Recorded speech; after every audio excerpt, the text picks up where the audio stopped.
Frères et frères, le Christ, bonjour et bienvenue à cette méditation. En ce jour où nous célébrons la fête de la mémoire de Saint Bernard, abbé, fondateur de l'ordre des Cisterciens. En ce jour aussi où la parole de Dieu, tirée du chapitre 22, toujours de l'Évangile selon Matthieu, nous propose une histoire inédite. Jésus qui fait une chose qui n'a jamais été faite.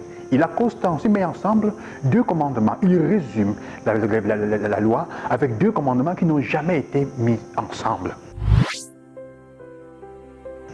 Le premier est tiré du livre du Lévitique, du Deutéronome au chapitre 6, verset 5. Tu aimeras le Seigneur ton Dieu de tout ton cœur, de toute ton âme, de toute ta force. Et le deuxième est tiré du livre du Lévitique au chapitre 19. Tu aimeras ton prochain comme toi-même. Ce qui veut dire qu'il faut d'abord apprendre à aimer soi-même. Il faut s'aimer soi-même de façon droite. L'amour, tu aimeras veut dire tu choisiras le Seigneur et tu choisiras ton Dieu dans toutes les circonstances et de façon exclusive. Quel que soit ce que tu feras, quel que soit là où tu iras, tes décisions devront être prises de façon à ce qu'elles plaisent à ton Dieu. En fonction de ça, fais un choix qui corresponde à l'amour, au choix préférentiel pour le Seigneur. Et cela doit se répercuter sur tes frères et sœurs. On doit voir que tes choix sont en faveur de tes frères et sœurs.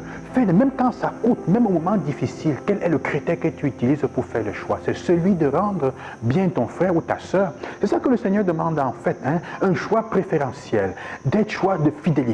Et c'est ce que la première lecture nous raconte, sur laquelle je voudrais m'arrêter un peu avec vous davantage, le livre de Ruth. Tu nous présentes l'histoire de Noémie. Noémie qui, avec ses deux belles filles, après que leur mari soit mort, qui étaient ses fils, et son mari soit mort 10 ans avant, décide de rentrer dans son pays, en Israël, parce que là, il y a du grain à manger et elle est en terre moabite, en terre païenne. Alors, une de ses belles-filles s'appelle Orpa, qui veut dire volte-face, et l'autre s'appelle Ruth, qui veut dire celle qui est la compagne. C'est de ce beau texte que nous tirons les paroles d'un chant qu'on chante souvent au mariage. Ton Dieu sera mon Dieu, ta vie sera ma vie. Là où tu iras, j'irai avec toi. C'est ce que Ruth dit à Noémie. Parce qu'en route, Orpa, volte-face, décide en fait de rentrer chez elle, de rentrer dans sa terre d'origine d'où elle est venue avant de se marier. Et elle décide donc de rentrer à ses dieux païens. C'est ça en fait que le fait de l'histoire nous raconte.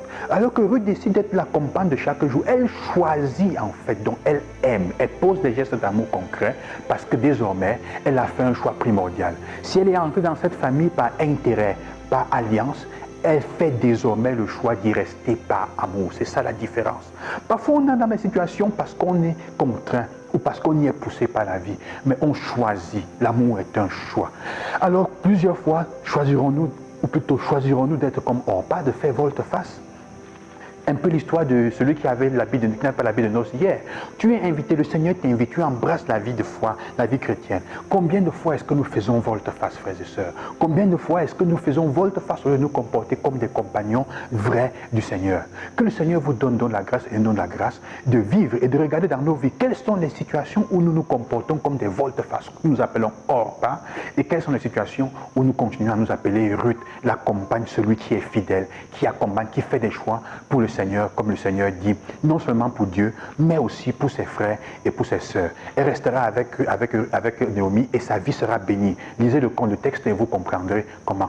Que le Seigneur nous vous donne la grâce aujourd'hui, frères et sœurs, de vous appeler compagnons et non pas Orpa, de vous appeler Ruth et non pas Orpa, d'être des compagnons de la vie chaque jour, des uns des autres, comme lui, il est notre compagnon fidèle par excellence, et non pas d'être ceux qui font souvent volte-face aux autres.